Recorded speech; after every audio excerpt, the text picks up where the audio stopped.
0 Papa Sierra, turn left heading 180. The airport's at your 2 o'clock and 5 miles. For 9 Papa Sierra. 0 Papa Sierra, clear visual approach, runway 35. Clear for the visual to 35, 9 Papa Sierra. That's cool. 34 contact under 120.2. Yeah, I built that this morning. That's cool. 35 excavator contact 12 miles west southwest of the VOR, 2,200 feet. Altimeter 3006.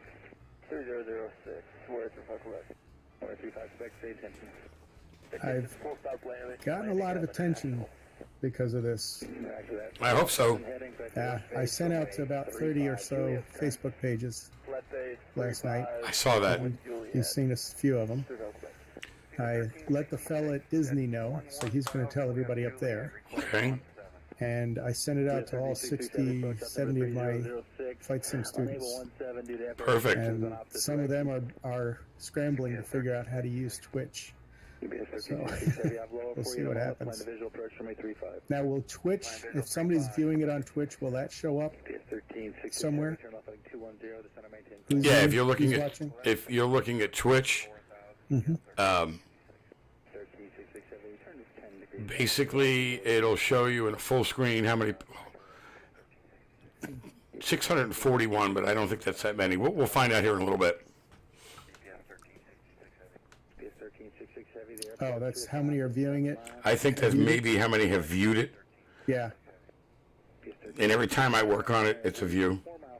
Okay. At least a 4-mile final and clear to visual 35. Set a 01, turn right, heading 360. 01 right 260. Nitro 1, contact pro 7118.520. 1 mile. Not 1. 01 in 1 side. Brooklyn, don't do that outside my door, please.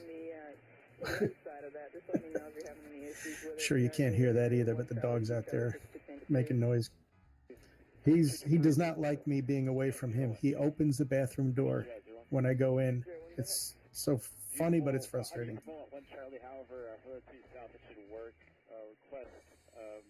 I do, but it's on mute. And I don't even know what I just did with it. Oh, there it is. Nah, won't ring, it'll just buzz. I've already got people texting me with thumbs up and good luck. This is pretty cool. Altitude by discretion throughout the west. 3 Charlie Alpha 5 miles of Peggy turn left heading 020, maintain 1007 hexos We got 5 watching live, but again, they're hearing this chatter now, which is no big deal. Okay. Maintain 10,000. Leaving 2,800 for 10,000. Good morning, 16 Delta Juliet, temperature 15,000, still 1000 Charlie. Over down to 16 Delta Juliet, South Sea approach, expect the ILS runway 27 approach. That is Center Delta Juliet, maintain 3,000. I lit some incense to calm the mood, and I inhaled some and had a sneezing fit. So Great. that was about 6:25. So I'm just about over it.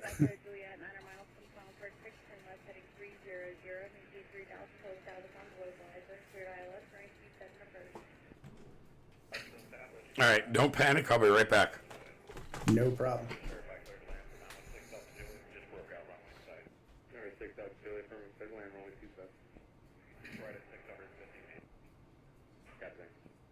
Limo 235, roger, maintain VFR at or below 3,000 en route to your location. The short altimeter is 3017. Your clear is through another 3017, maintain 3,000 feet and not cleared yet in the block. Is that correct? Yes, you are cleared through the other. So with the weight to 638, 9,000, descending 4,000 and 50 heading. Leader 638, search, just to maintain 4,000. So I think what we'll do, we're going to start. I'll introduce you in a little bit. I want to talk about your flight sim experience along with X-Plane, and then we'll get into the library. Okay.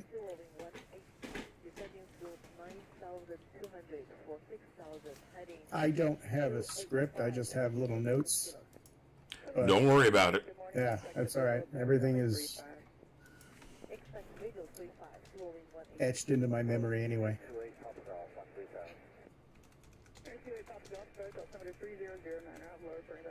Of course, my memory fails me constantly, so this will be very fun.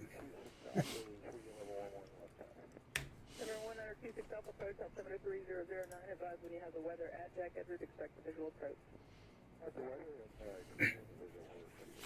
Here, 8 topic officer, maintain 10,000. 05. Approach, they want to go 115, is at 2,200. All right. So we got the guys in the back. 3 of them are in the flight deck. 1's in the tower. They can't hear this. It does sound kind of cool. It's like background, pre-show stuff. Mm-hmm. So once we go live, we'll be fine. Okay. Guest volume is still a little low. I was not as close to the microphone as I was. How is this? Better? Yeah, that would be fine. I can bump you a little bit, but I don't want to overmodulate you. It's a term I haven't heard since my CB radio days. Breaker, good buddy. We'd be 10-10 on the side.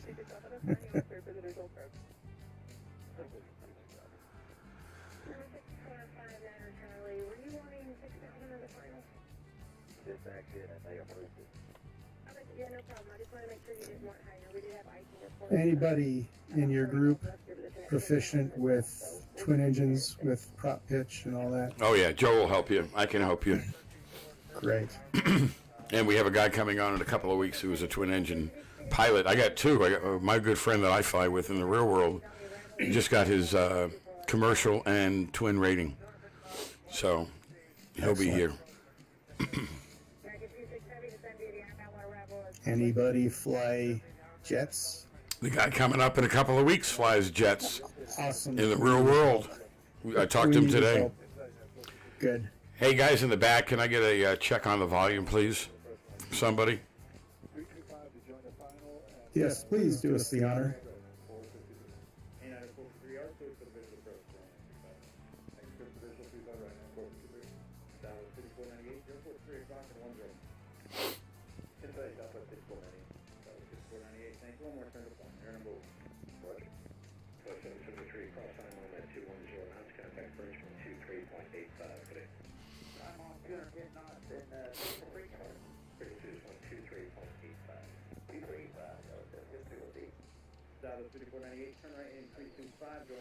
Actually, I think in the next couple of shows, we're going to, instead of doing 15, we'll do 5 minutes. We don't need to be waiting that long.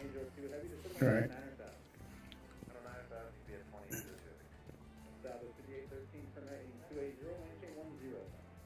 Doesn't bother me. Yeah, we're here anyway. Yeah. There was a little mix-up in our dinner plans, so we haven't eaten dinner yet. Uh-oh. Yeah. I got out early to get here and prepare. My wife got out early, and she had the week from hell. So she's a little hangry. So once we're done, and don't, by all means, don't rush it for that account. Oh, don't worry. I'm not going to. No. Thank you. I don't want to miss any of this opportunity. What's for dinner? Don't know yet. I'm kind of looking for euros, but she's probably not in the mood for that.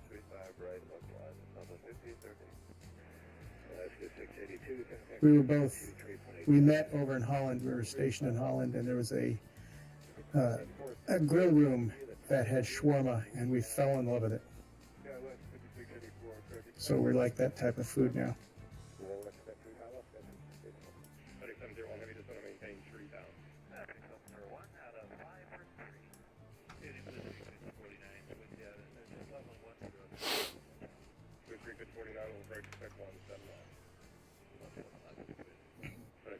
Have you to call from Churchill for left heading 200, maintain 3,000, 115, square dollars, runway 17 hard road.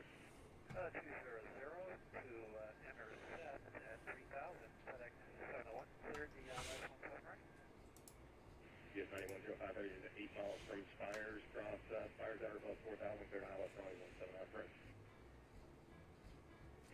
701, have you keep your speed up as much as feasible and contact chart 124.2, okay.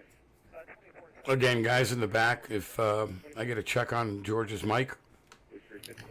Check 1 2. Check 1 2. Test test. Check check. The check is in the mail. Check check. Descend to 4,000 for Sunny 120. Approach, good evening, Delta 05 at 10,000 with a call. Hey, Delta 1205, approach at Echo 35 right, altimeter 3016. Okay, 35 right on 3016, Delta 1205. Delta 1205, descend at your discretion, cross Pegasus at or above 4,000, cleared ILS, runway 35 right approach. Okay, we'll cross Pegasus at or above 4, clear for the You want to discuss your handle, NAF? Do you want to tell the story or not? That's up to you. I can. Okay. I mean, people probably wonder because if I mention my YouTube, it's going to be NAF's basic training. So Okay, and then your library people know you as George, right? correct. So do you mind? Can I use your full name, or you just want George Yeah, up sure. there? Okay. No, you can use full name. The altimeter is 3016. 3016, Okay, Jet 678, maintain T5 journal, further by.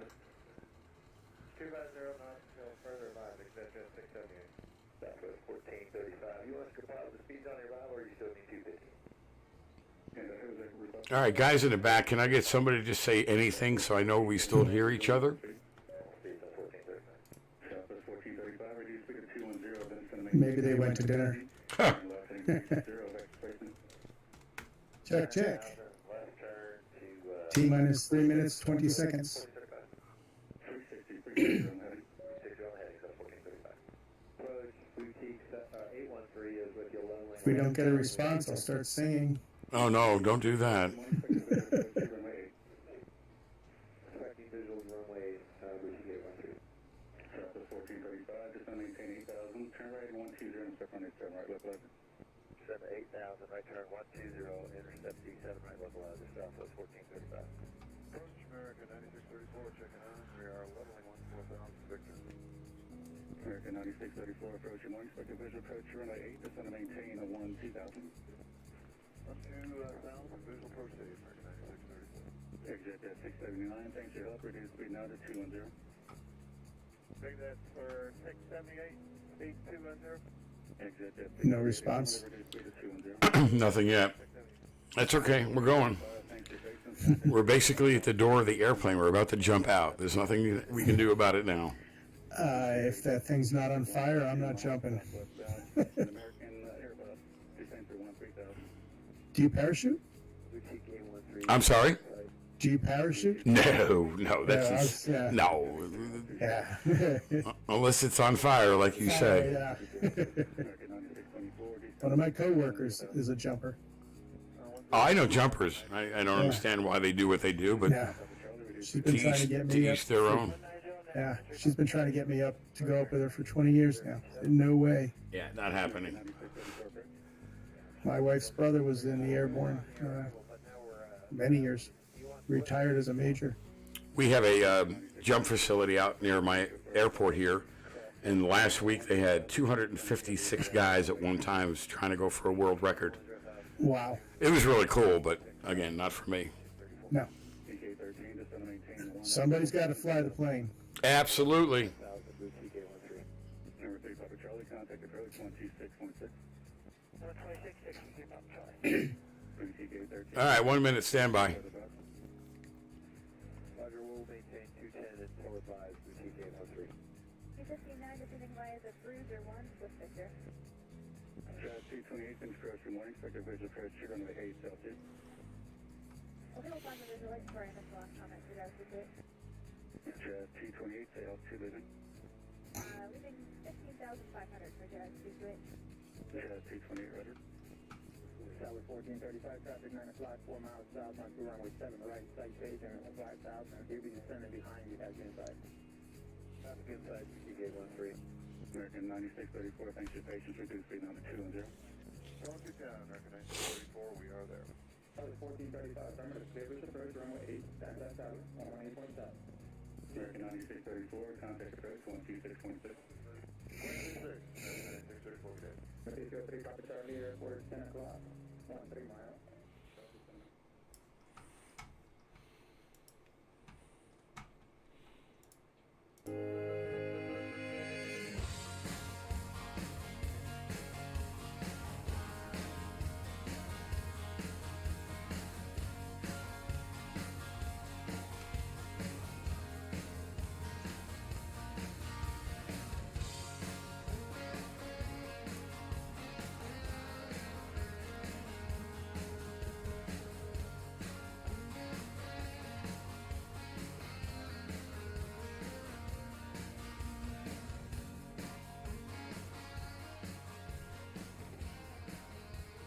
And good evening and welcome once again to what we hope will be an exciting show. This is the Voice of X-Plane. My name's Dave.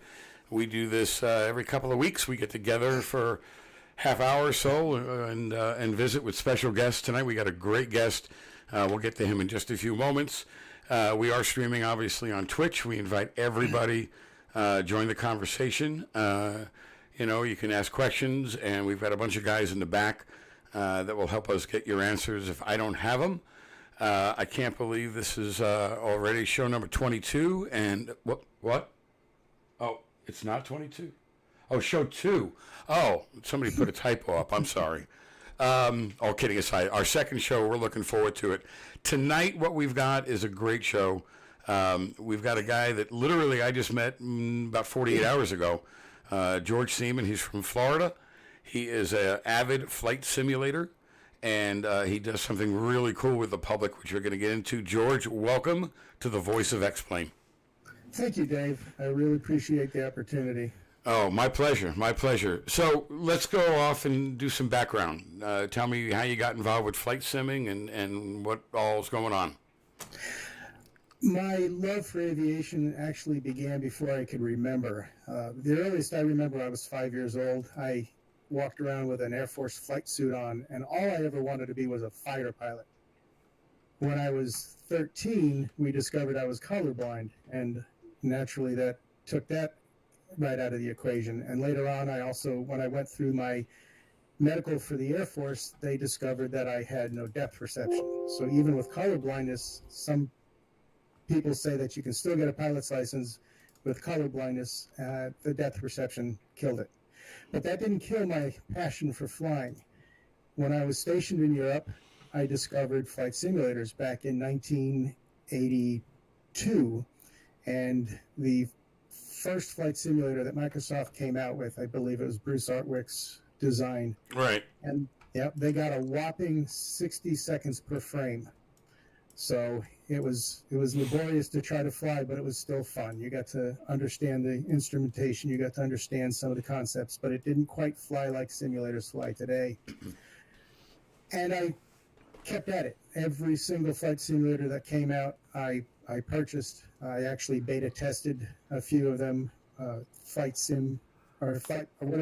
99, I think I did, was really involved in that one. And I tell people I've flown everything from the Fokker Eindecker up to the space shuttle. So if there was a flight simulator out there, I flew it. If someone has asked me how many hours, I would probably way underestimate about 12 to 15,000 hours of flight time over the last 36 years. So basically back in 25 years ago, you were playing with a monochrome screen that showed Chicago and stick figures, and it was all instrumentation. Actually, it started earlier than that. I don't believe it was even Chicago. I don't know where it was. It was a grid of white lines. It was black and white, and there was white lines depicting a mountainside. The first color one I played with was on my Atari 800. It was called Jumbo Jet Pilot. It was in a cartridge. I still have the cartridge. It's sitting on my shelf to my right. And that took roughly 40 minutes just to taxi from the gate to the taxiway, off the tarmac, not even to the runway. Wow. That was murder. And then it evolved from there. Every edition of Microsoft's Flight Simulator I owned and I flew. That's unbelievable. Good for you. So let's get back up to date. How long have you been with X-Plane? Actually, I've only been with X-Plane using it for 2 years. I first purchased X-Plane 9 many years ago when it first came out. But the user interface drove me nuts. And I basically stuck with Flight Sim 10. Then when X-Plane 10 came out, I got that, but the user interface didn't change, and I didn't put a lot of effort into it. I was happy with Flight Sim 10. I stayed with that. When we'll get into some of the simulator later, but the X-Plane 11 came out, somebody strongly suggested I try it. I got on there, and I have not looked back since. Right. That was a big step in the evolution of X-Plane, and Yes. really it was widely accepted to a lot of people up until 11, But when 11 came out, it really exploded because of the interface. I did the same thing. I tried it. I tried 8, 9, and 10, and the graphics were great. The flying was great. But getting to that point, it took too long, and I don't like the little radio buttons, and you got to do this and that. Kudos to whoever designed the interface to keep it simple. It just works. Yes. So now you're exclusively with X-Plane and flying... with general aviation, yes. Right, flying GA. Got a favorite plane? I like the 172. Nothing wrong with that. Yeah, I just love it. I've been flying it, and I'm very comfortable with it. And now that I fly VR, that's, it's just comfort. Of course, I spend a lot of hours teaching people in it, so I stay comfortable with it. Right, and we're going to get into that in a second too. So VR, you're an avid user? Absolutely. And I'll just guess I got a 50-50 chance of getting it right. Oculus Rift. Correct. Good night, everybody. Yeah, it seems to work best. The Vive is good, and the Windows virtual reality is good, but Oculus works really good. It gives you a lot of things, and we talked to on our first show a couple weeks ago to Brad. It's hard to explain to somebody the sensation, and you can record it and play it here, but it just, until you get in that moment and inside that cockpit where you have that depth and you have that feeling, it's just impossible to share it. Yes, I will. And that's quite funny that you should mention that. When I first got it, I sat here, I put the headset on, I taxied, I was in complete awe. I took off, I got up, I left my local airport, got up to about 3,000 feet. I was heading down to Palm Beach just to do some touch and goes. And I thought to myself, what if I opened the door and looked out? Now, granted, normally you probably couldn't be able to open a door unless you were Arnold Schwarzenegger. Right. I opened the door, I looked down, and I had the most incredible panic attack because I could not feel a seatbelt around my waist. And just as fast, I sat back and realized, you idiot, you're in your chair in your room. You're not going anywhere. That's a great story. I had a friend who was a real-world pilot. Hopefully he'll be a guest here in a couple of weeks. He and I fly together all the time. And Mike had never sensed the VR. Brought him to the house, put him in the chair, put the hood on him, and he was just flying the Cessna. And in Cessna, in VR, you can set the walls. And I didn't have it set. And he leaned out, and he literally almost fell out of the chair. I had to reach down to get it. It was really cool. Got a couple questions real quick about your students, so let's move into that real quick. George does something that I'm just so impressed with. We started the X-Plane Learning Channel and the Voice of X-Plane solely to pass our knowledge on to other people and to help people that maybe didn't want to ask silly questions, and I think we've got past that. Paying it forward is really important to all of us. You do something that I want to talk about, and then I have some photos that we're going to bring up here whenever you're ready. Sure. I'll start off with I work for a local county library. I am the graphic designer Monday through Thursday. I'm also part of the web team. I do some of the technical support for our audiovisual work. Basically, I've been described in an article as the guy that they go to when they can't figure out how to do something. On Friday, I give flight simulator instructions. I guess it was in December of 2014, the library director came to me and said she knew of my passion to fly. She actually, for a birthday present, gave me a discovery flight where I was able to go up. And maybe we should begin by telling everybody I'm not a licensed pilot. Well, we did that already. We talked about the color blindness. So she gave me a discovery flight, and I got to actually control the airplane from startup to shutdown. Well, in December, she came to me of 2014 and said, what would it take to put a flight simulator into the library system? Orlando has one, and she wanted to put one here. So I said, let me look into it. We have a program where we get to use 2% of our, 2% of our time to work on a library-related project that's not related to our job. So it wasn't a priority. And then in February of 2015, she came to me and said, how's the project coming along? And I gave her the information I had. And she said, can you have it done by March the 6th? What? So that was the day of our Idea Lab opening at the library in which we host the flight simulator. Idea Labs are tech labs. Each library has something different, 3D printers, digital photography, and so on. So I put together this flight simulator that you see, minus the flight instrument panels and X-Plane 11. That was actually donated by somebody. I put it together and got it running, showed it during the open house, and then let it go. Well, 2 days later, we got a frantic phone call from that branch. Help, we don't know what to do with this, and people are asking us, we have no clue. So they said, all right, George, go out there and set up some kind of a training program where you can teach a few students, wait till the nudist wears off. That was 3.5 years ago. I have 42 people on my waiting list to still take lessons. That's amazing. Yes. I give 6 lessons every Friday. I go about anywhere from 5 to 8 weeks out per student. We start off with the basics. We get them going. We do everything that you would probably do in just for your, well, I don't want to get into like the ground checks and all of the ground schooling, just to enjoy the simulator and fly it around from point A to point B. Now we're looking, I don't mean to interrupt, but we're looking on the stream, we're looking at your simulator, and I'm assuming that's the library we're looking at. Correct.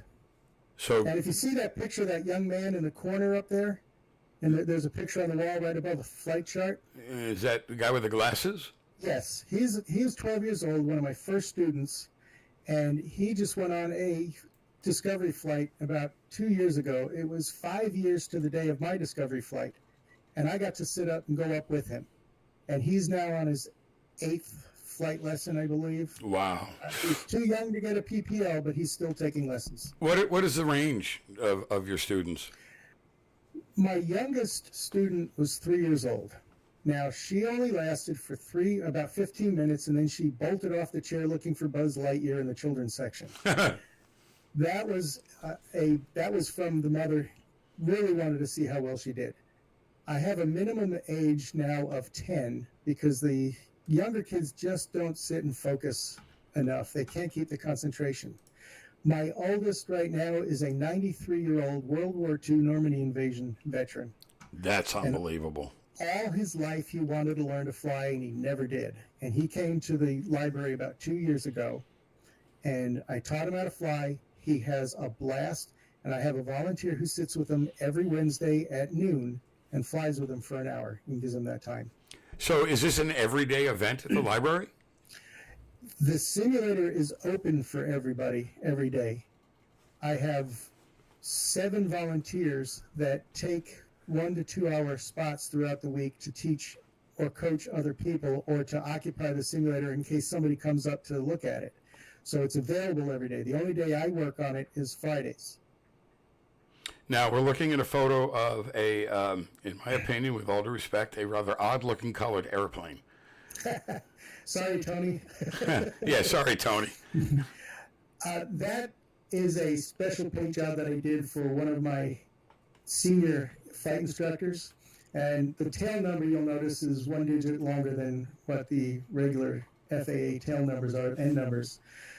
What I do, well, first of all, he loves that color purple. And being colorblind, I don't care, I can't see it. But what I do to identify our students and not use anybody's name on the internet is I generate them each their own pilot ID number, which resembles an N number. And pardon me, I use their birth month, their birthday, and their first and last initial. That's so cool. That's very, very cool. Thank you. So the response obviously has been overwhelming. Very overwhelming. And not to backtrack too much, but if you look really closely under the window, you can see Tony's name on that, right under the window of the cockpit. Oh, let's go back real quick. Yeah, I think I can see that. I may have a close-up of it. Excuse the mouse, everybody, but I think that's what we're circling right here. Yep, there it is. There you go, yeah. Yeah. And I will be giving classes in the upcoming months on how to paint airplanes at our other library that is a computer lab. We can do 10 students at a time. No kidding. Yep. Now, I'm going to bring up another photo. You got to talk about this one real quick. That one's not mine. No, this one is not yours? Okay. No. Yeah, no. I love the paint job. Yeah, you'll see that in a second. There you go. Okay. Oh. I am a huge Disney fan. I absolutely love Disney. We live close to Disney. We're there probably every 4 to 6 weeks. I'm leaving here about 8 o'clock in the morning to go up to spend the day. One of my favorite Disney characters is Mater from Cars. And so I just had to, you'll see another photo of this. I custom painted an airplane for my students to fly, and I could not resist putting buck teeth on it. It's great. I mean, it's just amazing. Now, you were telling me the other night about you're doing something with Disney and the simulator, or what was that all about? Yes. A year ago, I brought the simulator to a makerspace conference for libraries. We set up outside of Bradenton, I believe it was somewhere near Bradenton, Florida, outside of Tampa. And there were several libraries, including one gentleman who brings VR and augmented reality and goes everywhere. He's the hit of the show. The simulator attracted so much attention that in the 6 hours we were open, I didn't get a single break. I had about 10 minutes to walk away and breathe. There was lines forming for people to sit down for 5 to 10 minutes to use the simulator. Then one of my managers wrote an article about me right after that, put it in a library journal. About 2 months ago, I get a phone call from a gentleman from Walt Disney Libraries. He asked if I could come up and speak about flight simulators because it's a leading edge libraries conference. And he asked if I could come up and speak about it. And he also wondered if there was a way I could bring it and demo it. Well, what turned out to be a 15-minute speak and a 2-hour demo turned out to be me having the simulator being demoed for the entire conference. I'm going to set it up before registration opens, and I'll shut it down when they close the doors. I will be there the entire time. Don't you find it amazing that I did the same thing kind of? I have a simulator here at the house, and my other one, before I finally upgraded, I brought it to our annual pancake flying and breakfast at the local airport and set it up in a room. And for 5 hours, I had a line of little kids and big kids wanting to sit down and play for a few moments. Right. You know, you and I and the guys at the back and, you know, Joe and Mike and everybody, we take it for granted. We do this every day.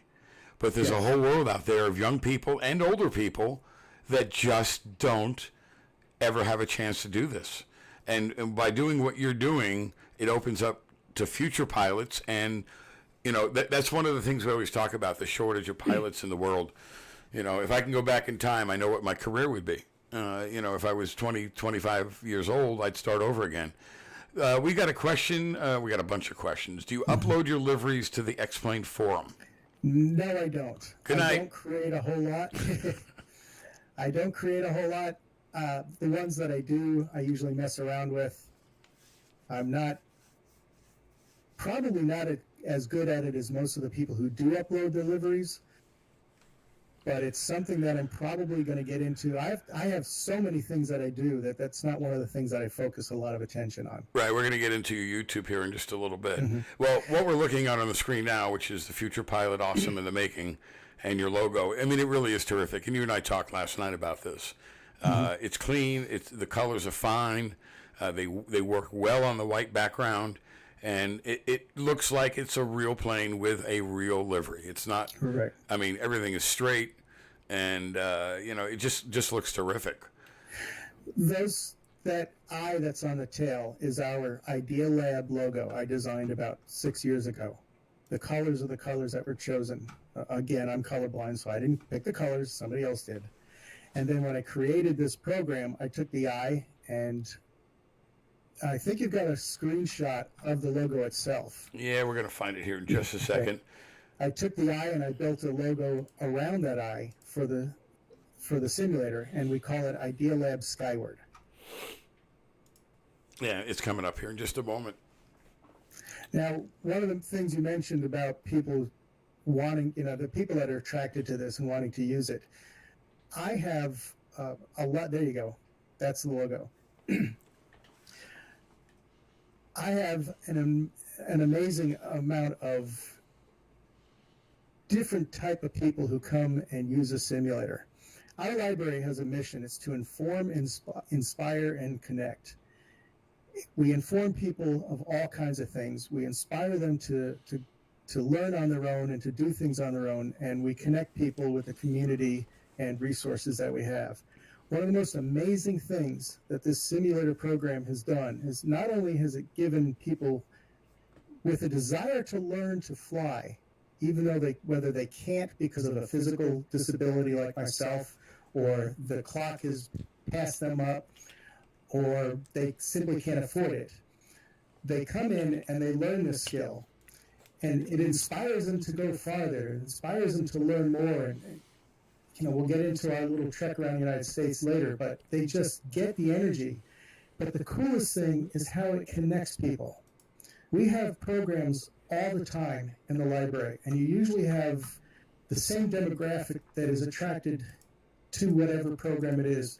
But in this program that we do, we hold a club meeting every second Saturday of the month.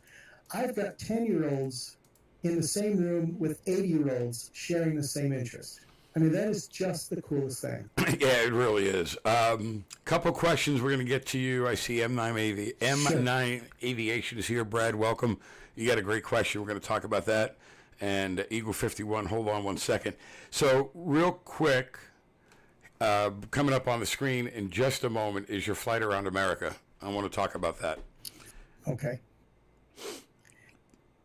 One of the things that we did, because we didn't want to teach people how to use a simulator and then send them off back home and say, okay, you did this, now go away.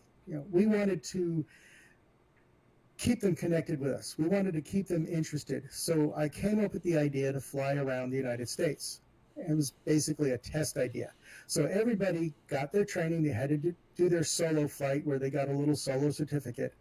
And I created a flight plan that started at my home base at Stewart down there in the lower right. And we flew along the southern coast of the southern border of the United States. As you can see, we went up in a clockwise journey. And everybody would come in. The pilots you see listed on the right, those are the ones that participated. And in the amount of hours, I think the top one there with 915 Tango Tango did about half of it. But everybody flew a leg or two. And we started in February, we ended in November. We had a long ride over there because we started off with Flight Sim 10, and then we had serious problems, and that's when the X-plane was donated and I got into it. But everybody did a leg of the flight, and we have a big logbook. We have we even recorded how much fuel was used. That's wonderful. It was just cool. And now we are learning how to fly a Gulfstream 650 because next year we're going around the world. Even better. And in one of our future shows, we actually have a Gulfstream pilot coming on, so stay tuned for that. Let's get to some questions real quick. Eagle 51, are you planning on offering this in more libraries than just the current one? Not in our library system. Okay. I'm an employee of this library, but there are other libraries that have contacted me about setting up systems in their libraries. And I don't want exact numbers, but ballpark what it costs to set that up in the library? We were given $3,000 to create the setup. That included the computer, everything but the flight instrument panels and X-Plane 11. And that gave us a pretty good start. I mean, we were pretty good. We had everything going really well. I had a gentleman come up to me and say, "Can you teach my wife how to fly?" And I said, "Sure." Don't understand why. He said, I own a Duke. He says, and if I happen to be up there and stroke out or something happens to me, I want her to be able to land the plane safely.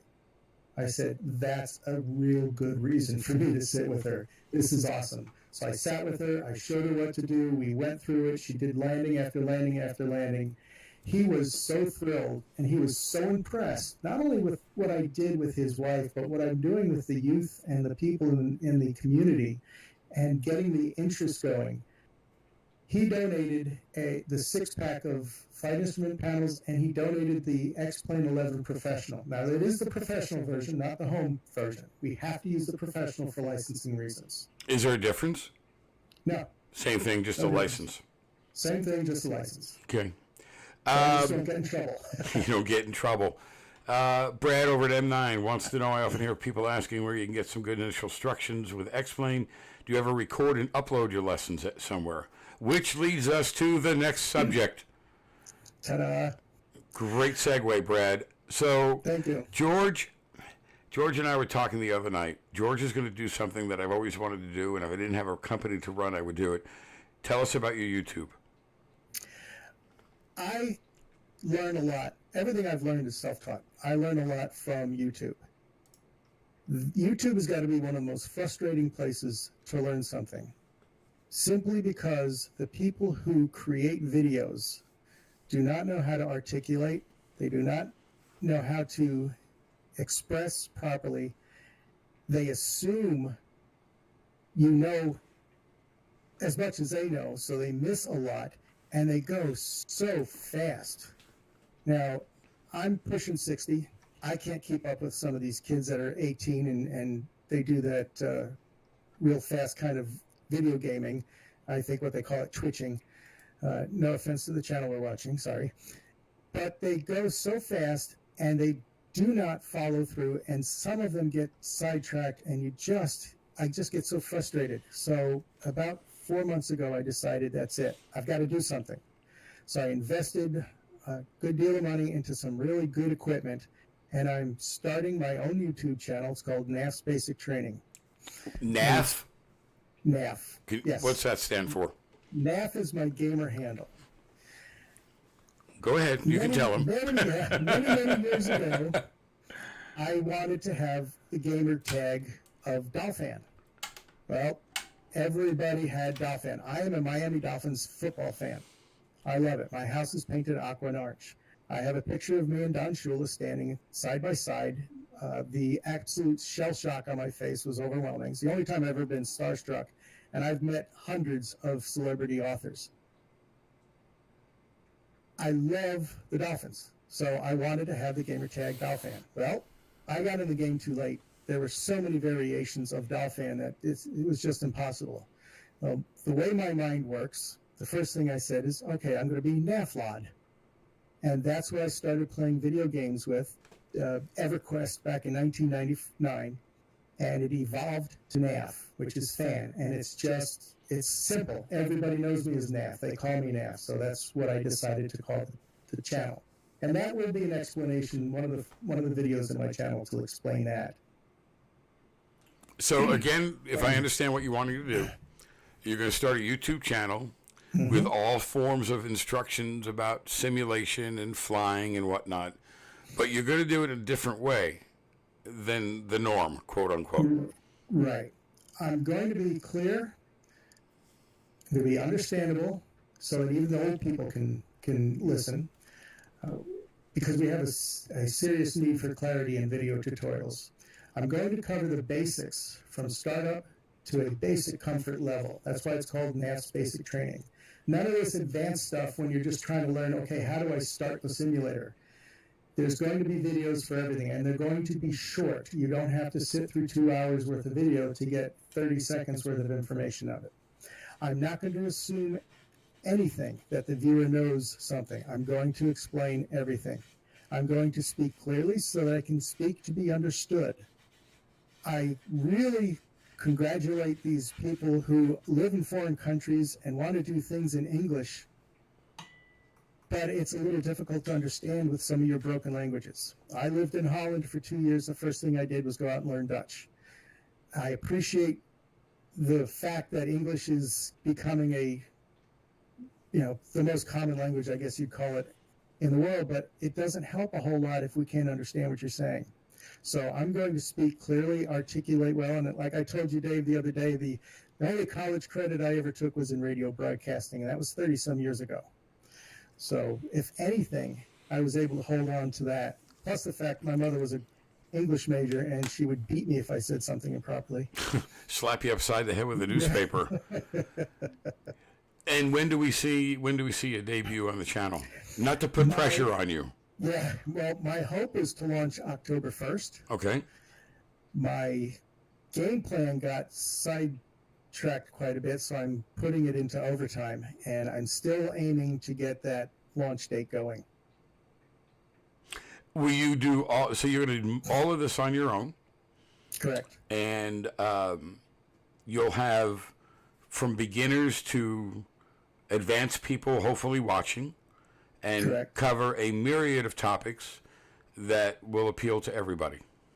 Correct. And it's not just flight simulators. I play several other video games that I find very difficult to find some good tutorials on, and I'll do that. My Steam collection has over 375 titles to it. So I have a lot of content, but my passion is flight simulators, so that's going to be the majority of my work. The two flight simulators that I do the most right now are X-Plane 11 and DCS, Digital Combat Simulator. Again, my dream since a child was to be a fighter pilot, and that gives me the opportunity to at least experience somewhat of my dream. And the latest thing that I fell in love with since VR came out was flying helicopters. I am passionately in love with the Huey. I just cannot believe how much fun it is to fly that helicopter. And that's in DCS. That's in DCS. I tried flying the Sikorsky and X-Plane, but I did not have the controllers to properly do it. I do it home with a Warthog. I use a Warthog, and I can configure that for it. But at work, at the library, you can't fly a helicopter with a yoke. Right, and I want to get into your home setup in just a moment, but and I know this is the voice of X-Plane, and we have the X-Plane Learning channel on Facebook, which you'll see links, at the end of the show here. And if somebody in the back, some of the guys can maybe put the link up in the chat for the both pages, I'd appreciate it. DCS is a niche market, I call it. It's a World War aviation for fighter pilots. It's not the general, but I have to tell you, what I've seen of it, it's very impressive. Very impressive. The flight dynamics are incredible. I learned to fly the helicopter online through DCS from an Air Force chopper pilot. He sat there and took me through everything, showed me what I was doing wrong. And I asked him, I said, how close is this to real? And he says, it's dead on. He says, aside from the fact that you don't feel your butt move in the chair, it's dead on. That's great. And it's like that with a few of the other aircraft. They're modeled brilliantly. It's just like X-Plane. So they're modeled brilliantly. Let's move on. Not that we're running out of time, but we're doing good. Let's talk about your home system. Sure. When I started with the county 25 years ago, I started as their computer technician. So it was always my policy, my personal policy, to have a computer one level better than the county did. I got the job because the guy in front of me was embezzling from the county. I didn't want to have any evidence of doing that, so I always bought the next best computer, which was a really good excuse because flight simulators always needed something better than WordPerfect, for those of you who are that old. I remember WordPerfect. Yeah. So be nice. Yeah. We use a product called Applix. Well, that was a nightmare. So my simulator would evolve, and I always build my own computers. The last, before this one that I built, was about 6 years ago, and it worked perfectly until I got VR, and then I had to boost it way up. I have a Velar Sim chair, which I absolutely love. I saw it in a picture somewhere in one of your posts, I believe. It's one of the most comfortable chairs that I've ever sat in. I saw a video the other day from the Air Force, how they're using VR to train their pilots, and they all use the Velar Sim chair. Here's a plug for Velar Sim. The only drawback to the Velar Sim is I fall asleep in it fast. Great. So much for your passengers in the back, huh? Yeah, it's like the old saying, I want to die like my grandfather, in my sleep like my grandfather, not like his 4 screaming passengers. So You know, it's funny that you mentioned a chair. I never realized how important a good gaming chair is up until about a month and a half, 2 months ago. And you can get it for a couple $100, but I recommend to save your money and spend that $400 or $500 price range. I bought a good chair, and after 5 hours of helping guys on the Discord or on Facebook, whatever, or even flying, I don't feel it anymore. So you're right. A good gaming chair is critical. Critical. It's just like walking in Crocs. I can wear the most expensive sneakers all day in Disney. In 2 hours, my feet hurt. I can walk 5 days in Crocs. And, yeah, it's not good for my back, but my feet don't feel a thing. If it fits and if it's built well, then it's going to work well for you. So your computer is pretty beefy, as we say. Yes, yes. And it needs to be, because that's what X-Plane really demands. And VR. You throw VR on top of that. Yeah, I know we want to talk about VR too. We'll get into that shortly. I have a Thrustmaster for my combat. I have the SATEC for my GA. I use the Quadrant. I don't have the TPM here. At work, we have the TPM and the throttle quadrant, and we have the MFG crosswind rudder pedals. I bought my SATEC equipment when SATEC was SATEC. I purchased the flight simulator equipment when SATEC was Mad Cats, unbeknownst to me. The flight simulator equipment is breaking right and left. It's just very poor quality. Now that Logitech has taken over, I have every confidence that it's going to be back into that quality. I hope. I hope. No guarantees. Right.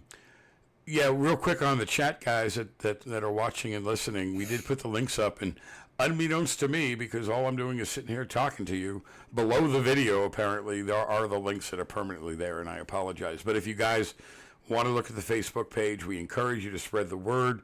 We're always there to help and to answer questions. The Discord channel is just something we're really proud of. As George knows, that's kind of how we found each other. And we're there live, and we can help with questions. If you have a problem or just want to talk and have a good time, it's a fun place to go. And, we're just crazy enough to spend 9 hours to help one guy fix an ortho problem last Sunday. Exactly. But that's a whole nother thing. So let's get into VR for a little bit while we have a few moments left. Sure. One of the visual problems I have, as I mentioned, is I don't have depth perception. When I entered the Air Force, I went through the physical, and the fella had this little block, and in the block was 5 rings, and it was a block of plastic. And he said, look at the block and tell me which ring is closer to me, A, B, C, D, or E. And I guess the pause was deafening. And he says, which ring is closer? I said, none of them are closer. I almost said, what are you, crazy? He says, okay, you're not understanding. One of those rings looks closer than the other. I said, no, they don't. They're all the same. He said, in 17 years of doing physicals, he's never found anybody to ever fail the depth perception test. He was amazed. So that took a lot of things off the table that I could do. Since I knew I couldn't be a pilot, I figured, okay, what about a truck driver? Nope, can't do that. So people always ask me, well, how do you drive? Oh, it's easy. When I back my truck up, I wait for the bushes to wiggle, and then I know I'm far enough. So when Avatar came out, I'm sure you've all seen it, right. I was blown away. Now, I've seen 3D before where the bugs and things pop out at you, and you duck and you go reaching up in the air for them.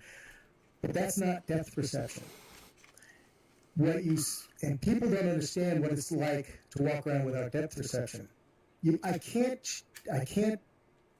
tell you how to do something to see what I see as far as color, but walk around with one eye closed, and that's exactly what I see. So when Avatar came out and then all the other movies came out 3D, I was like, this is awesome. And then when I heard about VR, and somebody said, yes, it's just like being movies, I said, I got to have one. When Oculus came out, and the price tag was $899, I think, that wasn't in my budget. But when the price went down last Christmas, I said, that's it, I'm getting it. And, oh, man, what a difference. Yeah, it's pretty amazing. It's unbelievable. It is absolutely amazing. It took me about a week to get over the motion sickness, per se. Sure. That's one thing people don't realize. You can't put on a VR headset and go fly for an hour. You will literally get sick. I did. And did you get sick? I had a queasy feeling in my stomach, but I didn't let it stop. I was so blown away by what I was experiencing. And like I said, it made flying helicopters so much easier because now I'm sitting in the helicopter. If you haven't flown VR, I got to tell you, it's amazing. If you haven't flown VR, I have an opportunity for you. In what is today, the 31st? On September the 20th, I'm bringing the simulator to Disney, as I mentioned. It's a Disney Libraries experience, but Disney has allowed me to offer for $100 to offer a registration to get in to listen to a Disney Imagineer, which is it's better than listening to a TED show. And you get a half-hour flying in the simulator in VR. So if anybody's interested, just let us know, and I can present the link to you for that. They had a special rate for the rooms, but I don't know if that's still any good. But this is an opportunity for anybody that's going to be in Orlando in 3 weeks. It's well worth $100 to go and try it. It's unbelievable. The one thing that I learned, and maybe you can agree or not, because that's what we do here, because I do fly in the real world, obviously everything other than the motion, but up until VR, my landings in the simulator, they were good. Some were great, but they were good on average, right? VR, it just allows you to see that depth perception you talk about and absolutely improve every landing, every single landing. Everything. Right. It is a game changer.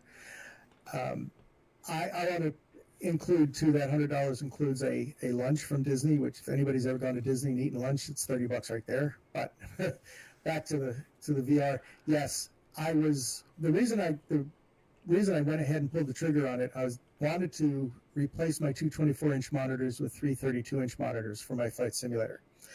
And I'm not talking $100 TVs, I'm talking at 0.2 millisecond monitors. Because I also do video editing. I get into a lot of graphic artwork, so I need the faster refresh rates. When I saw the price of a 32-inch monitor, it was more than the price of a Oculus Rift. I said, forget it. Let me just try it and see what happens. I'll never fly 2D screen again. The drawback is if you're in DCS and you're doing combat, you have a little bit of an issue seeing something in the distance. And yes, it looks fuzzy. It looks like you're looking through a screen door. But I don't care. The immersion, the feeling, the being there is just ridiculous. It is so incredible. Yeah, it really is. And you're right. The screen door effect is getting better. That was a problem in the earlier days, and early days 9-10 months ago. They're getting better. You do need a beef of machine, and I can't express my love for it enough. And until other people see it, we can sit all night and talk about it, but they just won't relate. And I understand that, and I appreciate it. Right. So, go ahead. One of my students that has been flying for quite a while, he's an Air Force veteran, 37 years serving military, working at Sikorsky. He was a crew chief. He worked on F-4s. He worked on all kinds of airplanes. And he comes in every week and flies on the simulator at the library. He asked me to build him a computer. I said, okay, before you decide that, come look at my VR and see what you think. He sat here at a 172 for 10 minutes, and all he said was, oh my God, for 10 straight minutes. Yeah, he was amazed. It's something else. Yeah, he's ready to plop down the money for it. Yeah, so in wrapping up the VR segment, you're not going to run it on a slow machine. I mean, if your machine suffers at all running X-Plane by itself, you think twice before dropping $500 or whatever it is for the Rift at this point. You do need a beefy machine, and like you, I built a machine about a year ago, not necessarily for VR, but luckily I went above and beyond what X-Plane requires, so I was able to do it. Hey, I can't thank you enough. We're going to wrap it up here in just a few moments. Anything else you want to talk about? No, I think that just about covers everything. I really appreciate it. I'd like to say thank you to all the Facebook admins who approved my post last night. I think I posted out to about roughly 30 flight simulator groups that I belong on. and only one of them declined the post. So to the other guys, thank you so much for allowing me to post this and spread the word. Remember, this is to help you guys learn how to use the simulator. This isn't to grab anybody away from another channel. This is to help you guys and help you along. This learning center is a great opportunity. I look forward to working with you as a coach, as a helper. I'll definitely let you know when the channel's out. Maybe I can sit with you and talk to you again and get things going. I'm all about teaching. I'm all about helping. I just want you guys to enjoy simulation. And if you can do it with half as much passion as I have, you're going to be over the moon. Yeah, I agree. And thank you for the kind words. The check will be in the mail on Monday morning. Wait, it's a holiday, Tuesday morning. Real quick for everybody watching and listening, we appreciate it. As always, the photos that you see in the background, those are all put together from us and our viewers. We ask if you have a great photo, you want to share it, send it up to the Facebook page, and we'll put it in the slideshow. These are, I think, and guys in the back, correct me, these are all payware, what you guys are able to do with X-Plane. We are big on ortho and everything else, ATC. We're going to do a lot of these shows, everybody. We're going to be here hopefully at the minimum every other week. We have a lineup coming up that you're not going to believe. We got other simulation people. We got real world pilots. We're trying to get some people from X-Plane. Hint, hint, George. Yes.